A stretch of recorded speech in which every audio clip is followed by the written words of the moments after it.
तुम्हाला माहीत आहे का, हनुमानांमध्ये शिव आणि पार्वती दोघेही आहेत? प्राचीन काळात जेव्हा पृथ्वीवर अधर्म वाढू लागला होता, राक्षसांच्या अत्याचारांनी लोक भयभीत झाले होते, तेव्हा देवतांनी सृष्टीचे पालन करता भगवान विष्णू यांच्याकडे धाव घेतली. सर्व देवता एकत्र येऊन विनंती करू लागल्या, प्रभो, आता पृथ्वीवरील संतुलन बिघडले आहे. राक्षसराज रावणाचा अहंकार वाढत चालला आहे. त्याला थांबवण्यासाठी तुम्हीच काहीतरी उपाय करावा. भगवान विष्णूंनी शांत स्मित करत उत्तर दिले, मी योग्य वेळी पृथ्वीवर अवतार घेईन आणि धर्माची पुनर्स्थापना करीन. त्यानंतर त्यांनी श्रीराम या रूपात अवतार घेण्याचा निर्णय घेतला. ही बातमी कैलासावर पोहोचली. भगवान शिव ध्यानातून बाहेर आले आणि त्यांच्या डोळ्यात एक तेज प्रगट झाले. त्यांनी मनाशी ठरवले, जेव्हा विष्णू राम रूपात पृथ्वीवर जात आहेत, तेव्हा मी त्यांच्या सेवेसाठी आणि सहाय्यासाठी स्वतःचा अंश पृथ्वीवर पाठवेन. भगवान शिवांना ठाऊक होते की रामावताराचे कार्य अत्यंत कठीण असेल. रावणासारख्या पराक्रमी राक्षसाचा पराभव करण्यासाठी केवळ शक्तीच नव्हे, तर बुद्धी, निष्ठा आणि अटळ भक्तीची आवश्यकता असेल. शिवांचा हा निर्णय ऐकून पार्वती हसल्या, पण त्यांच्या डोळ्यात प्रेम आणि दृढता होती. त्या म्हणाल्या, प्रभू, तुम्ही ज्या कार्यासाठी पृथ्वीवर जाणार आहात, ते कार्य माझ्याशिवाय पूर्ण होऊ शकत नाही. कारण तुम्हीच सांगितले आहे, शक्तीविना शिव हे शून्य आहेत. पार्वतीच्या या शब्दांनी संपूर्ण सृष्टीचा गूढ अर्थ उलगडला. शिव म्हणजे चेतना आणि पार्वती म्हणजे शक्ती. दोघे एकत्र असतील तेव्हाच सृष्टीचा संतुलन राखला जातो. शिवांनी हसत पार्वतीकडे पाहिले आणि मान हलवली. तुमचे म्हणणे सत्य आहे, ते म्हणाले. त्याच काळात पृथ्वीवर एक पुण्यवती स्त्री होती, माता अंजनी. ती अत्यंत भक्तिमयी होती आणि तिने दीर्घकाळ कठोर तपस्या करून देवांना प्रसन्न केले होते. तिच्या पतीचे नाव केसरी होते, जो एक पराक्रमी वानर राज होता. अंजनीने देवतांकडे एक वर मागितला, मला असा पुत्र द्या जो बलवान, बुद्धिमान आणि परमभक्त असेल. देवतांनी तिच्या तपस्येने प्रसन्न होऊन वर दिला.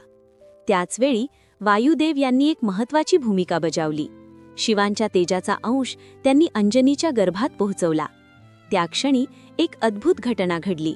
शिवांचा अंश, वायूचा स्पर्श आणि अंजनीची भक्ती या तिन्हींच्या दिव्य संयोगातून एक अद्वितीय शक्ती जन्माला आली. लोककथांनुसार त्या दिव्य क्षणी देवी पार्वती यांनीही सूक्ष्म रूपात त्या शक्तीत विलीन होऊन त्या अवताराला पूर्णत्व दिले. आणि अशा प्रकारे जन्म झाला हनुमान यांचा. हनुमानांचा जन्म होताच त्यांच्या शरीरातून तेज झळकत होते. ते लहान असतानाच त्यांच्या शक्तीचे दर्शन घडू लागले. एके दिवशी आकाशात उगवलेला सूर्य त्यांना पिकलेल्या फळासारखा वाटला. बाल हनुमानांनी तो खाण्यासाठी उडी मारली. त्यांनी आकाशात झेप घेतली आणि सूर्यापर्यंत पोहोचण्याचा प्रयत्न केला. ही घटना पाहून सर्व देवता आश्चर्यचकित झाल्या. त्यांच्या या पराक्रमामुळे त्यांना विविध देवतांकडून आशीर्वाद मिळाले. ब्रह्मदेवांनी त्यांना अजेयता दिली. इंद्राने त्यांना वज्रापासून संरक्षण दिले. अग्निदेवाने त्यांना अग्नीपासून सुरक्षितता दिली. काळ पुढे सरकत गेला आणि हनुमान मोठे झाले, पण त्यांची खरी ओळख आणि उद्दिष्ट त्यांना अजून समजले नव्हते.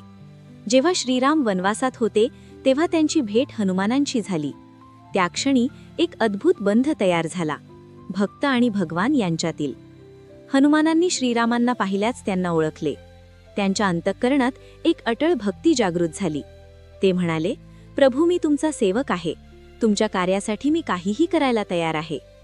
रामायणातील प्रत्येक प्रसंगात हनुमानांनी आपली शक्ती, बुद्धी आणि भक्ती सिद्ध केली.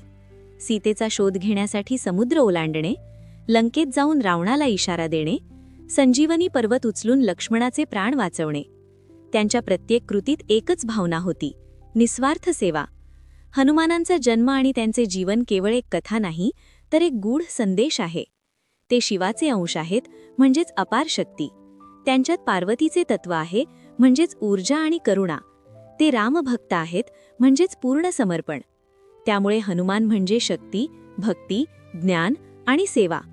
जेव्हा आपण हनुमान यांची पूजा करतो, तेव्हा आपण केवळ एका देवतेची पूजा करत नाही, तर त्या पूजेमध्ये भगवान शिव यांचे तेज, माता पार्वतीची शक्ती आणि श्रीराम यांच्याप्रती अटळ भक्ती या सर्वांचा समावेश असतो.